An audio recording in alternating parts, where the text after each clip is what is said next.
show, we will be discussing the effects of underage drinking. In a little while, I will have two guests, Arlette Leyba and Alex Baker, to answer questions about teens and drinking. Please welcome on today's show Arlette Leyba and Alex Baker. My first question is for Arlette. Does drinking affect your relationships? Yes, especially if people don't like the way you act when you're drunk. They won't want to be near you, consequently making that relationship deteriorate. With relationships at home, your parents will look at you differently. They'll be disappointed, they'll treat you differently, and try to control you more, which will make arguments spring up. If your friends are into drinking, they'll encourage you to stop, but if you don't, they won't put up with it and they'll just leave. Thank you, Arlette. Now, Baker, do you have any comments about that question? No, I agree with Arlette that drinking does affect your relationships. Okay. So for my second question, Baker, does drinking affect your academic status? Yes, I believe drinking does affect your academic status. If kids go out drinking on the weekends, that's all they're really thinking about. They're not thinking about their school or anything academically, homework, projects. And by not caring about their school, they're going to go out and make bad decisions. And if they're not doing good in school, they're not going to get the good grades they need to get into college. And in today's world, you're nothing without a college degree, and you're not going to get anywhere. So drinking affects your academics majorly. Thank you. Arlette, do you have any comments about Baker's question? I completely agree with her. Thank you. Now on to our third question, which is for both of you.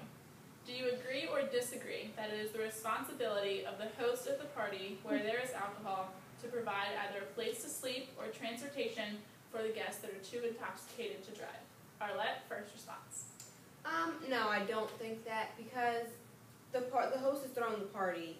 They have the alcohol there, but it's up to the guests to say whether or not they want to be responsible and drink or not. So no, it should be up to the guests to make their decision. Baker? I disagree with you. I believe that it is up to the host. If the host is choosing to have a party, we're talking about teenagers here, the teenagers aren't allowed to be drinking anyway. So if a host is having a party and if their parents know or they don't know, they need to provide a way home, because if teens are drinking and getting in the car, it's going to be 10 times worse than an adult drinking and getting in a car. So the host needs to provide a ride home, because God forbid anything happens to these people as they're leaving. The host is not responsible, and not directly responsible, but indirectly they do hold a responsibility for that person if they're injured or if anything bad happens to them.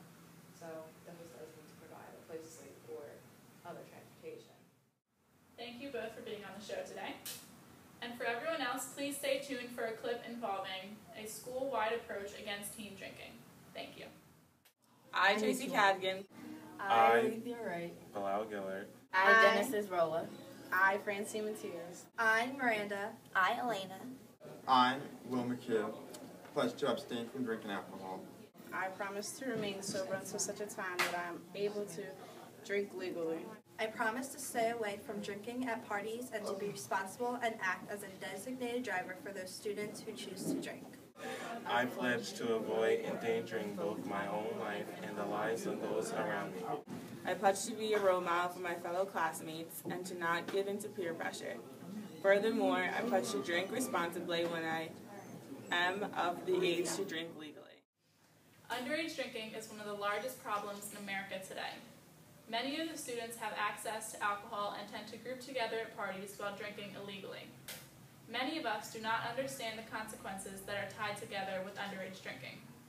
At our ages, our prefrontal cortexes are not developed enough to protect ourselves and control our levels of reason. This is the reason that teens are considered reckless, which, in addition to alcohol, leads to many dangerous situations that can lead to death or at the least severe injury. We are also smaller than most fully grown adults, which means that we cannot consume the same amount of alcohol and still be unscathed. The next time you are confronted with a situation where you are tempted to drink illegally, step back, think about the consequences, and decide whether or not the benefits truly outweigh the consequences.